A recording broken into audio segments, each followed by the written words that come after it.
Welcome back guys, welcome back to another video, welcome back to the channel. Today, after our front lower wishbone replacement video was done, I decided that I would do an extra one for you guys, and we'll do the rear lower wishbone arm as well at the same time. This one's actually a bit easier than the front, so let's get on with it and I'll show you while the wheel's off, and yeah, nice and easy. Let's get on. Right, okay guys, so this is actually the one here we're going to take off. Runs along underneath, and my hand is here. Just follow it along. There's a ball joint that sits in the top, so what you need to do is turn the wheel full lock to the left, and then we can then undo this one and then undo that one. This looks quite new, but I think I mentioned in the previous video that it was actually a pattern part, so it's probably failed already. So let's remove this and put a new one on. So just to confirm guys, when you actually come to remove this, there's a bolt here. Just pull that off and then that moves out of the way, and then the same on this side as well. So this section here actually fits over like that. Sorry, actually sits in like that, and then you can pull this out of the way as well, which then you can get to the bolt on the other side. Right, so it's 22mm, this nut down here. So what we're going to do is we're just going to gun this off now.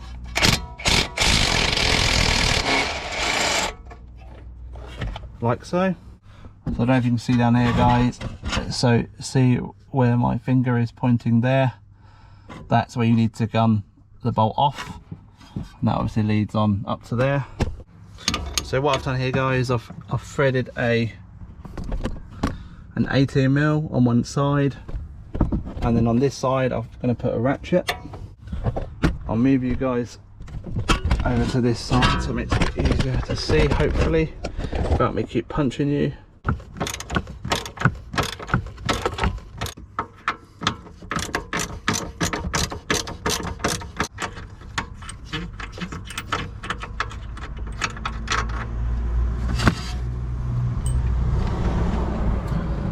Right, so the bolt is now out.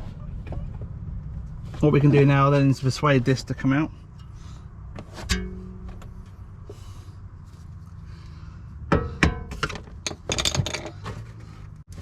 Now it should slide out from the bottom, so you can tap it downwards.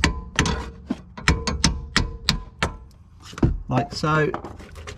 And then the whole arm will just simply come out. Now the actual arm itself doesn't look too bad, I'll be honest, but we'll see what happens when we put the other one back. Right, so here's the new wishbone arm. Looks almost identical to the other one, to be honest, but I've got it here, you know, and you guys are probably going to need to do this at some point, and this is probably actually one of the easiest arms to do. So yeah, definitely give this a go. You know, it saves so much money compared to taking it somewhere. Right, so firstly what we're going to do is just going to line it back up inside here. Right, so I don't know if you can see that guys. What I've done here is aligned it back up into the main joint, and then I can grab the nut with some more copper slip,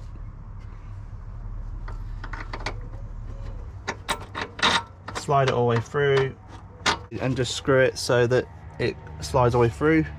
Then grab the nut. You can then pull this back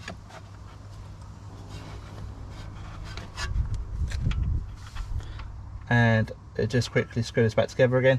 Now guys, I've been thinking, if you want me to do a POV or fixing stuff so you can see what I'm seeing, let me know, because it might be beneficial. Just give us a shout in the comments below.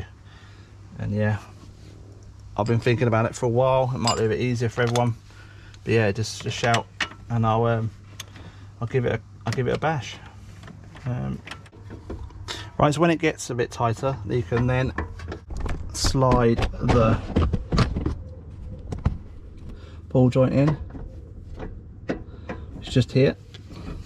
Okay, so we can carry on. Now we've got the ball joint bolt in, we can then carry on tightening it. like so. Then we can do the nut up again.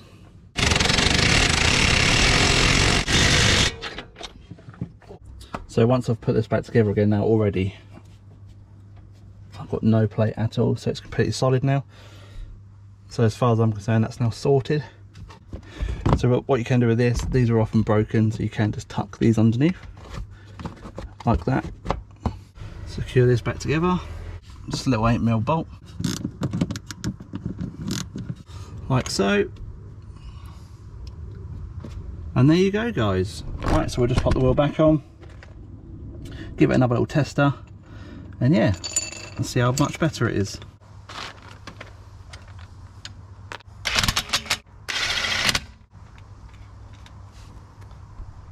Right guys, you can see now, look, if I now wiggle it backwards and forwards, it's completely solid.